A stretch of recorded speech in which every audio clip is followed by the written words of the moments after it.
कि जिसके अंदर वर्णन करते हुए कह रहे हैं, अष्टम श्लोक के अंदर यहां आचार्य चरण आज्ञा कर रहे हैं कि काया वाणी मन के द्वारा सर्व इंद्रियों के कार्यों का त्याग करना चाहिए और अपने असमर्थता का विचार करके इंद्रियों के विषय भोगों का भी त्याग करना चाहिए।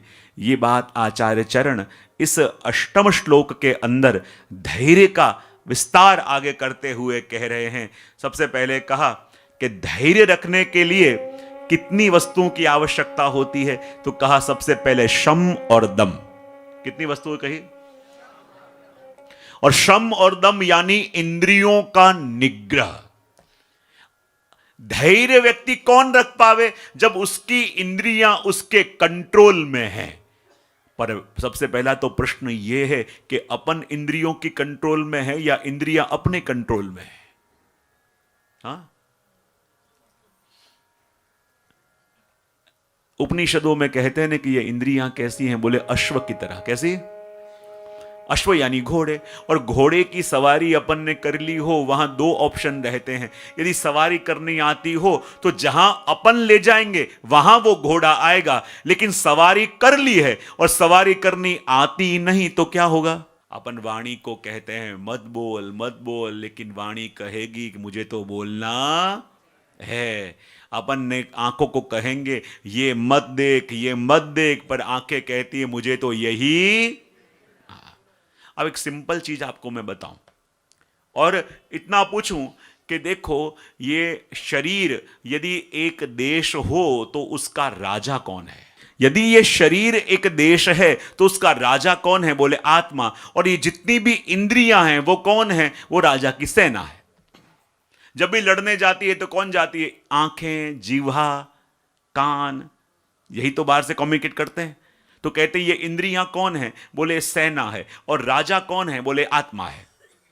तो जब भी ये आत्मा राजा है और इंद्रियां सेना है, तो जब भी लड़ाई होती है तो लड़ने कौन जाता है? राजा के सेना। पर हार के जीत होती है तो हार के जीत किसकी कही जाती है? सेना की कि राजा की? हाँ, तो ये राजा यानी आत्मा, इंद्रियां यानी उसकी सेना, जब जब भी लड़ाई होती है तो लड़ने जाती है ये सेना, पर हार के जीत कही जाती है राजा की। तो मुझे बताओ सबसे शक्तिशाली राजा कौन सा? वो कि जिसकी सेना उसके कंट्रोल में है, या वो कि जिसकी सेना उसके कंट्रोल में रही नहीं है? उसकी सेना पे उसकी ऐसी पकड़ हो, बोले कि ऊपर से कूद जाओ, और सेना ऊपर से कूदने को तैयार हो, ऐसी सेना जिसके पास हो, तो वो राजा कैसा हो जाएगा? स्ट्रांग और बलवान। बहुत बढ़िया। और कोई? विजय विजयदायक। सुंदर। और जिसकी सेना उसके कंट्रोल में ना हो वो राजा कैसा हो जाएगा? आप कई बार आंख को कहते हो ये चीज देखनी नहीं है देखनी नहीं है, पर आपकी आंखें कहती हैं मुझे तो। आप कितनी बार अपनी जीवा को कहते हो ये नहीं खाना है ये नहीं खाना है, पर जीवा कहती है मुझे तो। कई बार आप अपने कानों को कहते हो कि ये नहीं सुनना है ये नहीं सुनना है, पर आपके कान कहते हैं मुझे तो। आप कई बार मन को कहते हो उत्तर की तरफ जा उत्तर की तरफ जा, पर आपका मन कहता है मैं तो दक्षिण। मुझे लगा पूर्व पश्चिम कहोगे, आसपास, पूरा अपोजिट। आप मन को कहते हो उत्तर की तरफ जा और मन कहता है मुझे दक्षिण में जाना है, बिल्कुल अपोजिट। अब बताओ ये राजा की सेना यदि इसके कंट्रोल में नहीं है तो ये राजा कैसा हो जाएगा?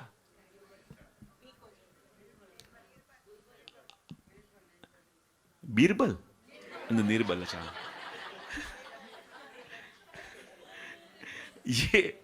ये राजा के कंट्रोल में उसकी सेना रही है कि नहीं रही है? नायमात्मा बलहीने न लभ्य। उपनिषद कहते हैं कि ये आत्मा ये प्रभु बलहीन को भी प्राप्त नहीं होती। और बलहीन कौन है? वो राजा कि जिसकी सेना उसके कंट्रोल में नहीं है। तो सबसे पहले यदि इस आत्मा रूपी राजा को बलवान बनाना हो तो सबसे पहले ये सेना कंट्रोल में आनी चाहिए कि नहीं? हाँ, ये सेना कंट्रोल में आएगी तब सच्चे अर्थ में ये राजा बलवान होगा, और ये राजा बलवान होगा तो इसका संबंध उस परम राजा से होगा। यही बलहीन होके बैठा है, यही निराधार होके बैठा है, तो उसका संबंध उसके संग कैसे हो पावे। इसलिए सबसे पहले कह दिया कि धैर्य रखने के लिए सबसे महत्व की वस्तु है इंद्रियों का निग्रह। क्या?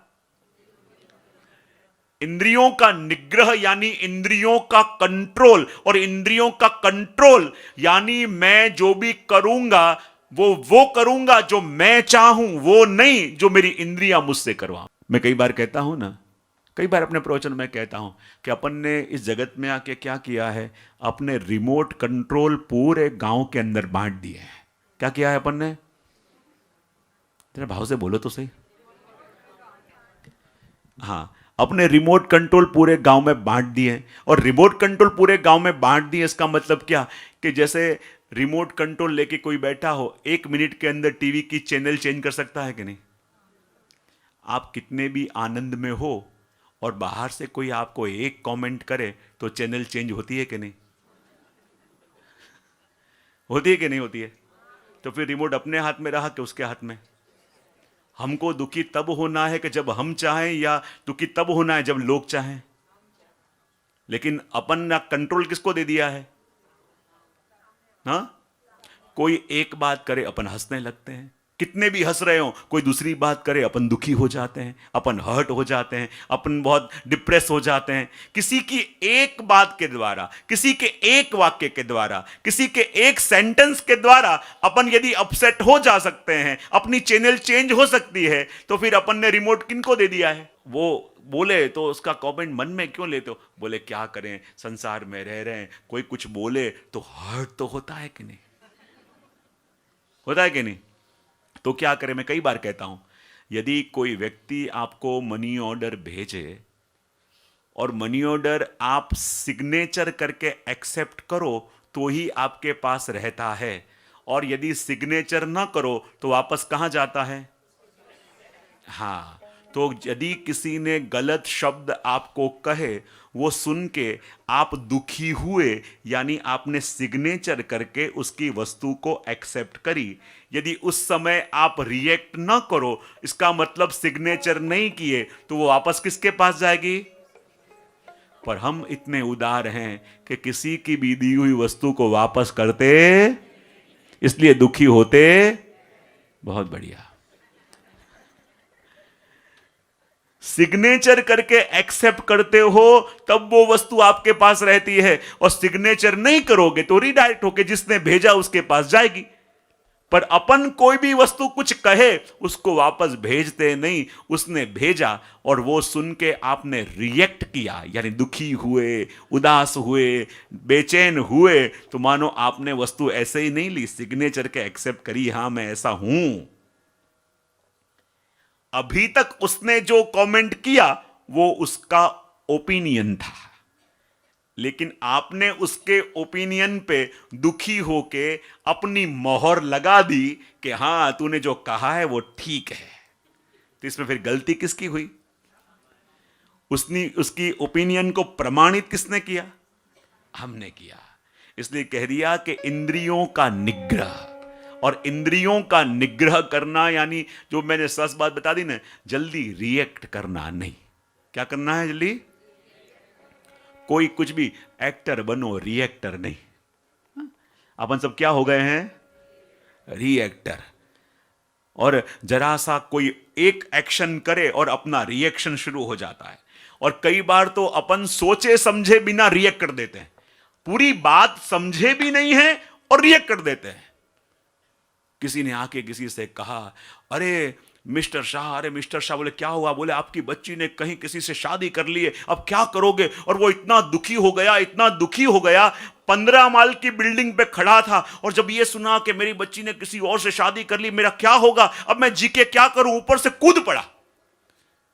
और जब 10वें माल तक पहुंचा, उसे पता चला कि मेरे तो कोई बेटी नहीं है। जब 7वें माल पे आया, पता चला अभी तो मैं कुंवारा हूं, और नीचे गिरा तब पता चला मिस्टर शाह नहीं, मैं तो मिस्टर पटेल हूं। हमारे ज्यादातर के रिएक्शन कुछ ऐसे ही होते हैं। किसी ने कुछ किया और कहा और अजी तो भी समझे नहीं कि बात है क्या, वो कहना चाहता क्या है, ये बात भी सत्य है कि नहीं है, ये सुनने की भी तसदी लेते नहीं है, कूद पड़ते हैं। और कूद पड़ते हैं, उसी के अंदर सारी समस्या खड़ी हो जाती है। इसलिए कह दिया इंद्रियों का निग्रह। और इंद्रियों का निग्रह यानी क्या? देखो, अपन कहते हैं ना कि आज अपन को स्कूल में पढ़ाया जाता है कि कैसे ये काम करो, कैसे ये करो, कैसे वो करो, कैसे ये करो, पर अपन को ये सिखाया नहीं जाता कि कैसे सोचा जाए। अपन को यह सिखाया नहीं जाता कि समस्याओं के अंदर से कैसे बाहर आया जाए।